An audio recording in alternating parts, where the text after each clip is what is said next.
Right, so what I'm going to be talking about today, it's, guess what? Happiness. But from a different perspective compared to what you've heard until now.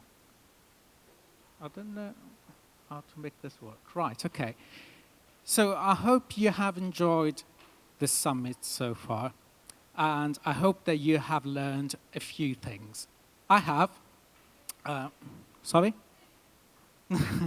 Great, okay. So one thing that I've learned is that, or perhaps that I've confirmed, is that the idea that we have of happiness can be summarized in the Perma Model that has been developed by Martin Seligman. I'm sure that quite a few of you might already be familiar with this model. And it's the idea that happiness is something that it comes from within. It's something that it's based on our choice, and it's our choice to pursue meaning in our life, to be engaged in the things that we like in our job, with our family. It's pursue positive emotions, have a sense of achievement and accomplishment, and have good relationships. Another thing that, sorry.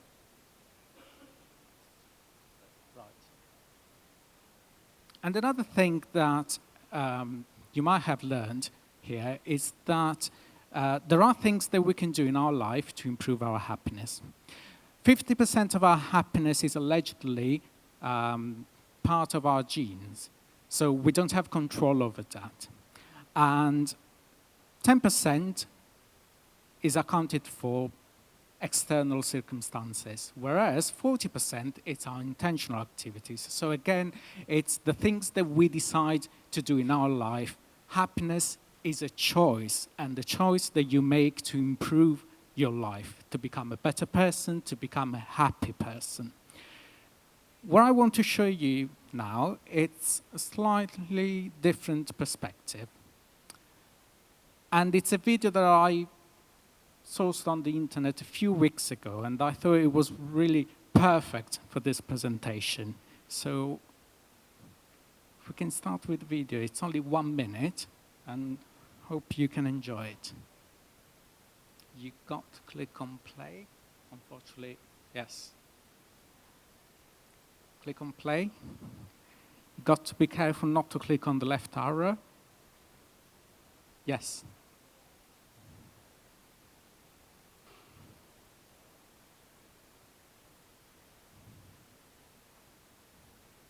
No.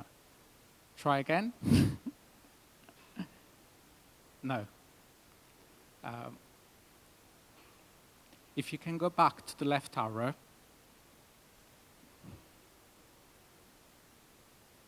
Yes, and click on play. Yes, it should be working now. It was working. You just need to press on play.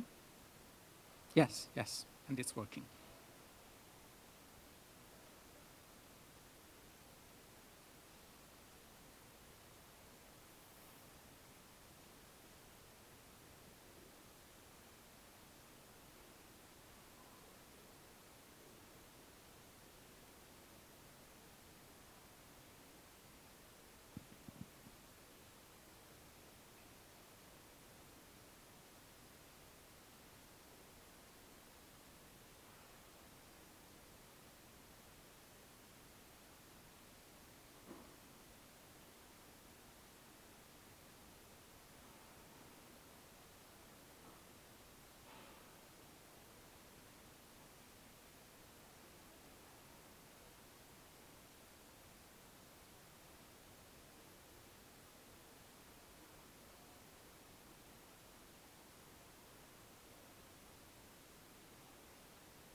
Right.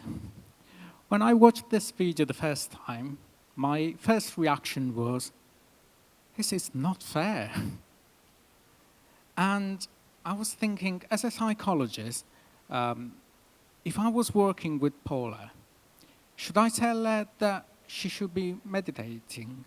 She should be doing yoga? She should be showing compassion, expressing gratitude, all those beautiful things that we heard until now that they are so important for our happiness. They surely are, and I'm not denying that they do not work. The point is, for what kind of people do they work? And we got to be very careful in not making, as I've heard yesterday from a nice colleague of mine, making happiness for the elite. Making people happy, only the people that have enough resources, enough opportunities in life to pursue happiness. Because the situation of Paula is not an exception. I'm not saying that it's the rule, but there are so many people, they don't have the time, they don't have the resources, they don't have the opportunity to pursue the kind of happiness that has been presenting to the people until now. And this is a very good description of what I'm trying to say. It was a review of secular meditation, and basically says, what if you work in 2 jobs and still can't make ends meet? What if you can't find a job at all because you are transgender and nobody wants to hire you? What if you live in fear of racist police officers? What if you're dealing with any of the hundreds of forms of systemic oppressions? Basically, what if you live in a place where fairness, social justice is not provided? The risk is that if you're not happy, we can end up blaming the victim, saying that you haven't done enough to improve your life to be happy, despite all the nice tools and the exercises that are out there for you. And unfortunately, Isaac might confirm that, we don't have enough research on the relationship between social justice and well-being, and social justice and happiness. We lack that. Despite there is some evidence in the literature that there are things like freedom of choice, inequality or equality, and good governance and democracy that have a powerful impact on our happiness. And there is this beautiful study that has been done by Richard Wilkinson and Kate Beckett in the United Kingdom, which has studied many countries around the world, and it has found many correlations between income inequality and many determinants of well-being. Countries with higher level of income inequalities are countries where life expectancy is less than other countries, where there is a higher rate of mental issues, criminality, obesity, and these things are all linked to income inequality. So we have evidence out there that actually conditions of social justice have an effect on our well-being, they have an effect on our happiness. And actually, there have been done studies, even in laboratory, to show that we are exposed to conditions of social justice and injustices, and we react to that, not just us, even animals. And the best video that I want to show you is this one about Capuchin Monkeys, which is really, really funny. I hope you can enjoy it. Could you press play on that one as well? Is there any audio? So basically, if we don't have the audio, we have 2 Capuchin monkeys, and they are in 2 different cages, as you can see. One, they got to give a stone, a pebble to the researcher, and the researcher gave one Capuchin monkey a cucumber, and the other one gets a grape. So grape is much more appealing than cucumber. So you can see the Capuchin monkey is seeing that the other one has got the grape, and he wants the grape as well. So he gets the cucumber. See where it does?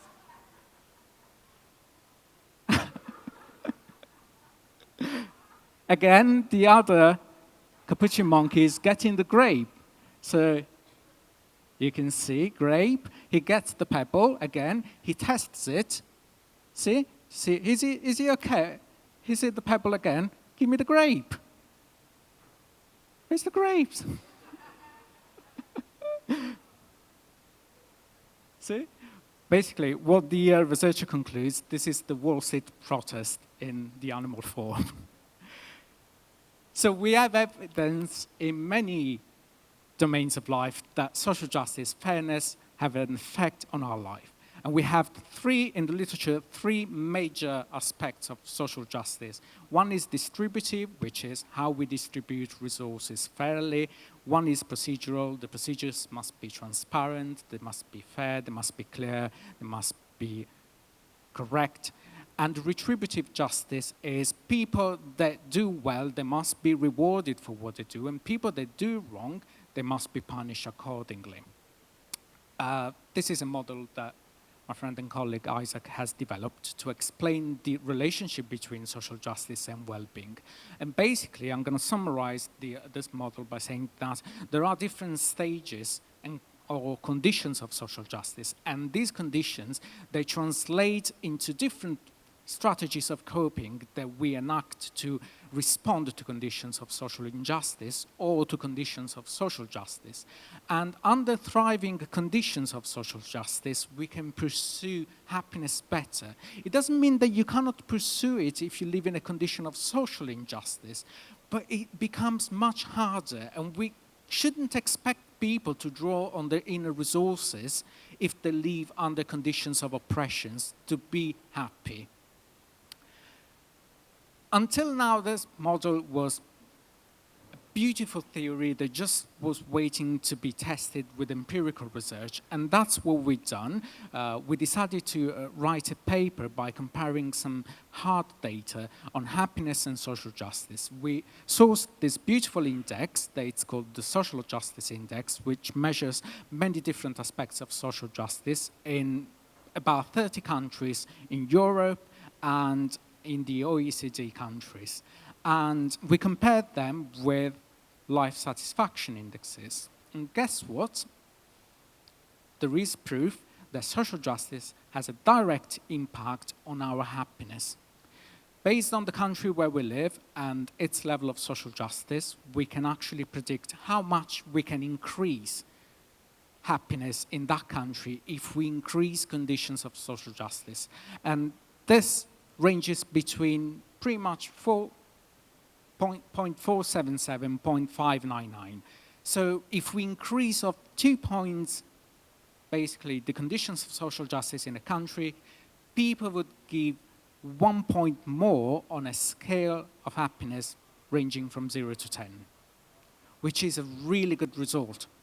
And I can tell you, I'm progressing with the studies that I'm doing, and I'm comparing the index, another index, which is the Fragile State Index, which in this case measures conditions of social injustice. So what happens if we live in a place that doesn't provide social justice? Pretty much the opposite, but because this index covers many more countries and many more time points, I could demonstrate that this index actually affects also other aspects of our life, other aspects of our well-being. Living in a place where there is a high level of social justice has a strong impact on our health, on our social capital. And we know from the literature that social capital is one of the highest predictor of people's happiness. And social justice stands behind, backs up social capital. In countries where there is higher social justice, there is a good level of social justice, people interact more, they participate more, they trust the system more. And that's what we can see in Scandinavian countries like Denmark. It's so obvious if you think about it. So there are two take-home messages that I want to give you. First of all, the risk of thinking that happiness is your own choice, that happiness is in your own hands, can neglect the fact that there are conditions that are beyond us and we are subjected to those conditions. And if we ask people to improve their life, to self-determine themselves, we forget those conditions. And under these conditions, we live our lives asked for providing biographical solutions to systemic contradictions, as Ulrich Beck put it. And the second thing is, we're not neutral. As researchers, as people who are actively pursuing happiness, we're not neutral in the face of conditions of social injustices. If you take a neutral stance, you're already taking the side of the oppressor.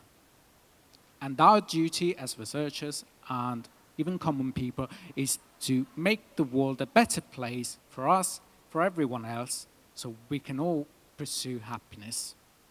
Thank you.